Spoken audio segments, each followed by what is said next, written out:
All right, thanks, Aaron. Let's get right over to Jenny Dean, who's in for traffic this morning, monitoring that situation and alternate routes. Yeah, this is a pretty heavily traveled area. Gandy Boulevard in Pinellas County, Pinellas Park, St. Pete area, right by 275. You can see flashing lights that are going to be stopping you from getting where you need to go. So let me go ahead and show you exactly where this is.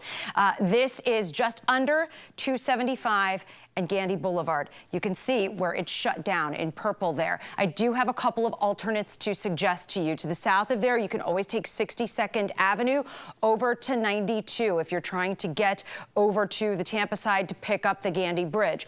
You can also always take Ulmerton Road as well. Those are some alternates. My best suggestion to you, though, folks, is to make sure that you map out how you're going to get where you're going before you even leave home today. If this is still shut down, and we are going to be updating you all morning, make sure you know how you're going to get around this before you even turn on your car.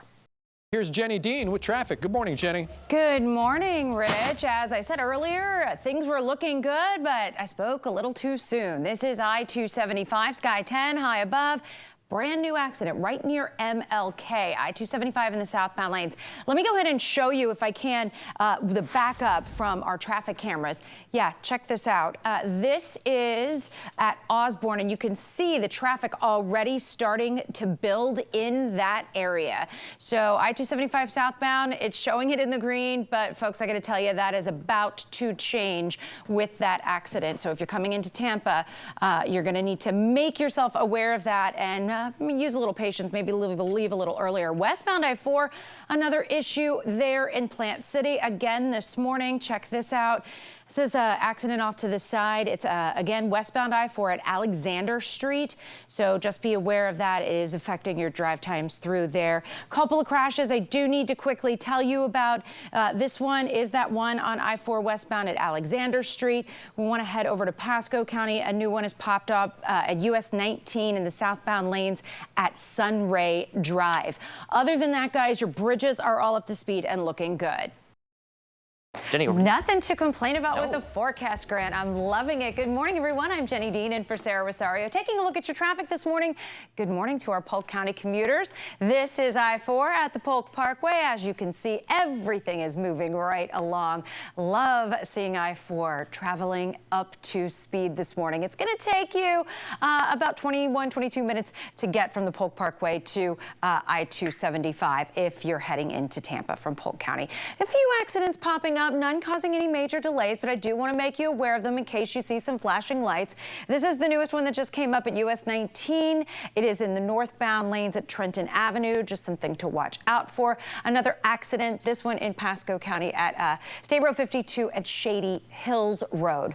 But nothing major, as you can see, nothing even in the yellow. And I wanted to show you this because this is a nice sight to see after yesterday. This is I-75 southbound at State Road 56. Everything is all clear. Traffic moving up to speed. Frank? All right, keep it that way, Jenny.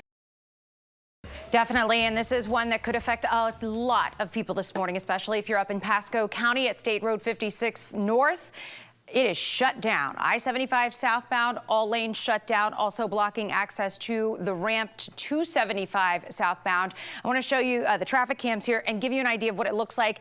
This is a mile and a half further north from where the accident is, and you can see the headlights for miles. So we're talking miles of backup here. So, of course, you want to know where this is. Again, it's at State Road 56 and I-75 southbound. And here are your alternates, because you're going to want to know how to get where you're going this morning if you're coming in from Pasco County. Of course, State Road 581, an option, especially if you're trying to get to 75 southbound. And on the other side would be US 41 southbound. Of course, 301 will also become an option, and 589, as a lot of those alternates become stacked up.